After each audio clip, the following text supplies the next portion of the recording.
আবু বক্করের সাথে ইসলামের পথে। তোমরা আমার খোকার জন্য দোয়া করো বাবারা। ও ছাড়া যে আমার আর এই দুনিয়াতে কেউ নেই। দুইটা ছেলেকে রেখে ওর বাপটা মরলো অ্যাক্সিডেন্টে, আর বড় ছেলেটাও 2 বছর আগে ডায়রিয়ায় মরে গেল। এখন আমার আব্দুল কাদির ছাড়া যে আপনার কেউ নেই বাবা। হে আল্লাহ, তুমি আমাদের আব্দুল কাদেরকে সুস্থ করে আমাদের মাঝে ফিরিয়ে দাও আল্লাহ। তুমি আমাদের বন্ধুকে ফিরিয়ে দাও আল্লাহ। তুমি আমাদের বন্ধুকে ফিরিয়ে দাও। মা, আসসালামু আলাইকুম। মা, ওয়ালাইকুম আসসালাম। তুমি কি স্কুলের জন্য বের হয়েছো বাবা? জি মা, বাইরে তো প্রচন্ড শীত পড়েছে। আমি কি আমার নতুন শীতের পোশাকটা পরে স্কুলে যাব আজ? হ্যাঁ বাবা, অবশ্যই, না হলে ঠান্ডা লেগে যেতে পারে তোমার। আমার নতুন শীতের জামাটা কোথায় রেখেছো মা? চলো আমি তোমাকে পরিয়ে দিই। মাশাআল্লাহ, নতুন শীতের পোশাকে তোমাকে সুন্দর মানিয়েছে বাবা। আমি বের হচ্ছি তাহলে। আসসালামু আলাইকুম। ওয়ালাইকুম আসসালাম। আম্মাজি, স্কুলে যাচ্ছি। বাইরে তো অনেক শীত রে বাপধন, শীতের পোশাকটা পরে বাইরে যাও। মা, আমার তো কোনো শীতের পোশাক নেই। তোমার ভাইয়ারটা পরে যাও বাবা, ও তো আর দুনিয়ায় নেই। আম্মাজি, ওটা তো আমার গায়ে ঠিকঠাক লাগেই না। দেখতে কেমন দেখা যায়।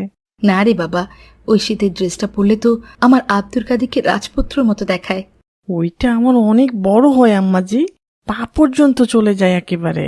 আমি সুন্দর করে ভাঁজ করে পরিয়ে দেব, দেখবে আর বড় হচ্ছে না। আর ওটা কি সুন্দর লাল টকটকে রং, তোমাকে একবারে টুকটুকে সুন্দর দেখাবে। সত্যি আম্মাজি? তাহলে আমাকে ওটাই পরিয়ে দাও, ওটা পরে স্কুলে যাব আমি। আচ্ছা তুমি বসো, আমি নিয়ে আসি। ওই দেখো, ছেলেটা কত বড় জামা পরে এসেছে, কেমন পাগল পাগল দেখা যাচ্ছে, তাই না ছেলেটাকে? কি যে ভয়ানক শীত পড়েছে, সবাই শীতে তো অতিষ্ঠ হয়ে গেছে। তাড়াতাড়ি বাসায় ফিরতে হবে। আমার অবস্থা খারাপ ভাই। আবু বক্কর স্যারের রুমে এতক্ষণ কি করে? তোর আবু বকর একটা অঙ্ক বুঝতে পারেনি, স্যারের কাছে সেটা বুঝিয়ে নিতে গেছে। আসলেই বাসায় রওনা দিব। ভাই ভাই দেখো, আব্দুল কাদের কি পরে এসেছে। এই আব্দুল কাদির, তুমি এটা কি পরেছো? তুমি কি তোমার বাবার শীতের জামা পরে এসেছো? তোমার চেয়ে তোমার শীতের পোশাক বড়। না মানে, আসলে এটা আমার বড় ভাইয়ার ছিল। ভাইয়া তো মারা গেছেন, তাই মা আমাকে এটা পরিয়ে দিয়েছেন।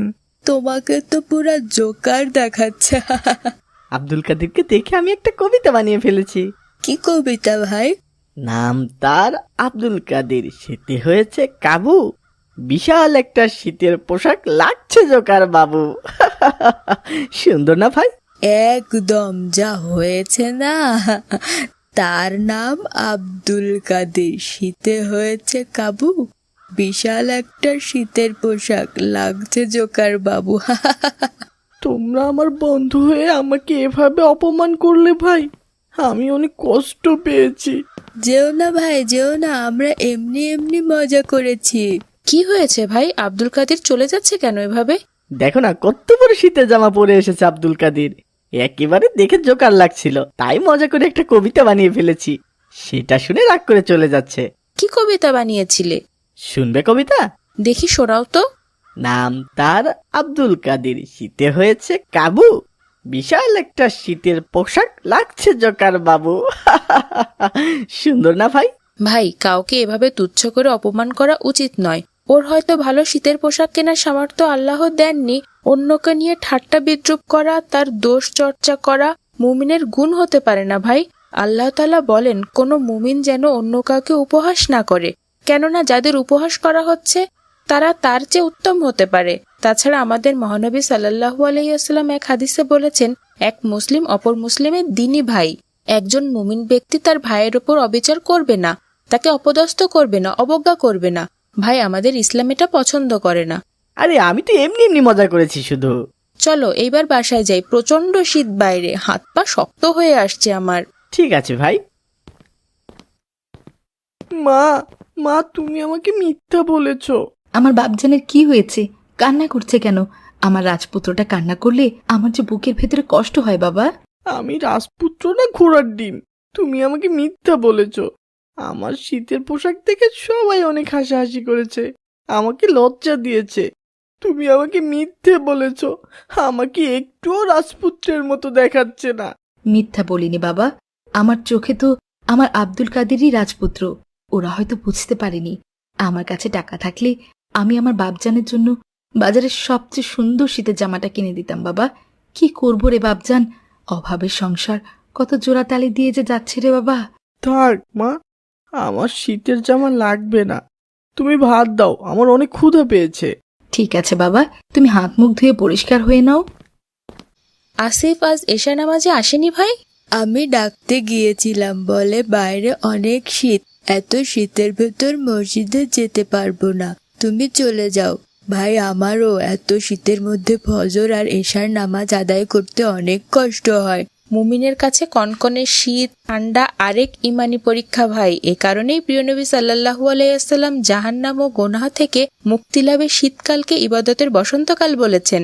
রাসূল সাল্লাল্লাহু আলাইহি বলেন, শীতের প্রচন্ড কষ্ট সত্ত্বেও যে সঠিকভাবে অজু করে নামাজ আদায় করবে, আল্লাহ তার পাপ মোচন করবেন, তার মর্যাদা বৃদ্ধি করবেন।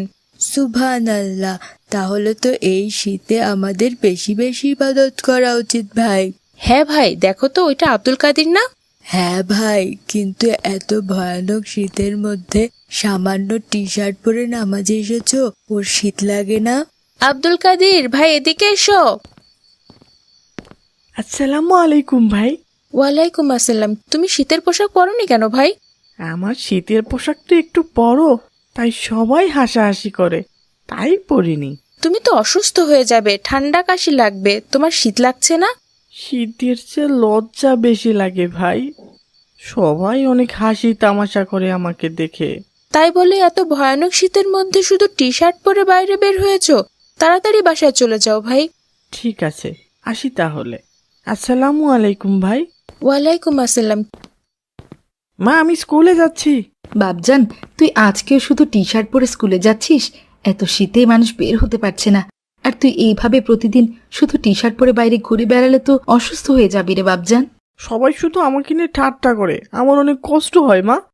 আমাকে যতদিন না ভালো শীতের পোশাক কিনে দেবে, ততদিন আমি শুধুই টি শার্ট পরেই বাইরে যাব। বাবারে, আমার কাছে টাকা থাকলে তো আর এই কষ্ট আমি তোকে করতে দিতাম না। হে আল্লাহ, তুমি আমার ছেলেটাকে দেখে রেখো আল্লাহ। তুমি তো হেফাজতকারী আল্লাহ, আমার সন্তানকে হেফাজত করো আল্লাহ। আসসালামু আলাইকুম ভাই, ভয়ানক এক দুঃসংবাদ আছে। ওয়ালাইকুম আসসালাম। কি দুঃসংবাদ ভাই? আব্দুল কাদের অনেক অসুস্থ, আইসিইউতে ভর্তি আছে, ওর মা শুধু কান্না করছে। কি বলো এসব? এই জন্যই 4-5 দিন ওকে মসজিদে দেখছি না। আমি ভেবেছি বাড়িতেই নামাজ আদায় করছে হয়তো। কি হয়েছে ওর? ওর শীতের পোশাক নিয়ে সবাই মজা করত, এই জন্য লজ্জায় শীতের পোশাক না পরেই এই শীতের ভেতরে বাইরে বের হতো। এখন ঠান্ডা লেগে নিউমোনিয়া হয়ে গেছে, অনেক শ্বাসকষ্ট হচ্ছে। হে আল্লাহ, তুমি হেফাজতকারী। ও এখন কোন হাসপাতালে আছে ভাই? সদর হাসপাতালের আইসিইউতে আছে। চলো তাড়াতাড়ি। তোমরা আমার খোকার জন্য দোয়া করো বাবারা। ও ছাড়া যে আমার আর এই দুনিয়াতে কেউ নেই। 2টা ছেলেকে রেখে ওর বাপটা মরলো অ্যাক্সিডেন্টে, আর বড় ছেলেটাও 2 বছর আগে ডায়রিয়ায় মরে গেল। এখন আমার আব্দুল কাদির ছাড়া যে আপনার কেউ নেই বাবা। তোমরা দোয়া করো, তোমরা দোয়া করো। খালাম্মা, ধৈর্য ধরুন, আল্লাহ নিশ্চয়ই আমাদের আব্দুল কাদিরকে সুস্থ করে দেবেন ইনশাল্লাহ। সব ভুল আমাদের। আমরা যদি ওর সাথে মজা না করতাম, ওকে অপমান না করতাম, তাহলে হয়তো ওর এই পরিণতি হতো না। আমাদের অপমান থেকে বাঁচার জন্যই তো আব্দুল কাদের এই কঠিন শীতের মধ্যেও শীতের পোশাক পরেনি। হ্যাঁ ভাই, আমাদের নিজেদের সামান্য মজার জন্য ওকে নিয়ে ঠাট্টা মশকরা করেছি, তুচ্ছ তাচ্ছিল্য করেছি। আমাদের জন্যই আজ আব্দুল কাদির এত ভয়ানক বিপদে পড়েছে ভাই। হে আল্লাহ, তুমি আমাদের আব্দুল কাদেরকে সুস্থ করে আমাদের মাঝে ফিরিয়ে দাও আল্লাহ। তুমি ওকে বাঁচিয়ে দাও আল্লাহ। আর কখনো এভাবে কাউকে বিদ্রুপ করব না, কাউকে নিয়ে ঠাট্টা মশকরা করব না আল্লাহ। তুমি আমাদের বন্ধুকে ফিরিয়ে দাও আল্লাহ, তুমি আমাদের বন্ধুকে ফিরিয়ে দাও। কার্টুন বানিয়ে ঘরে বসে আয় করুন লক্ষ লক্ষ টাকা। যদি আপনার একটি ল্যাপটপ অথবা কম্পিউটার থাকে, তাহলে আপনিও বানাতে পারেন আমাদের মতো মজার মজার কার্টুন গল্প। আমাদের রয়েছে cartoon making zoom live course. এই কোর্সটির মাধ্যমে বানাতে পারেন ইসলামিক গল্প, রূপকথার গল্প, ভূতের গল্প, টুনটুনের গল্প সহ সব ধরনের কার্টুন গল্প। কোর্স ফি জানতে নিচে যে কোনো লিঙ্কে যোগাযোগ করুন। বাবা মায়ের বাধ্য ছেলে অভিযোগ কারণ মজার মজার সব ইসলামিক কার্টুন পেতে আমাদের চ্যানেলটি এখনই সাবস্ক্রাইব করুন আর পাশে থাকা বেল আইকনটি প্রেস করুন।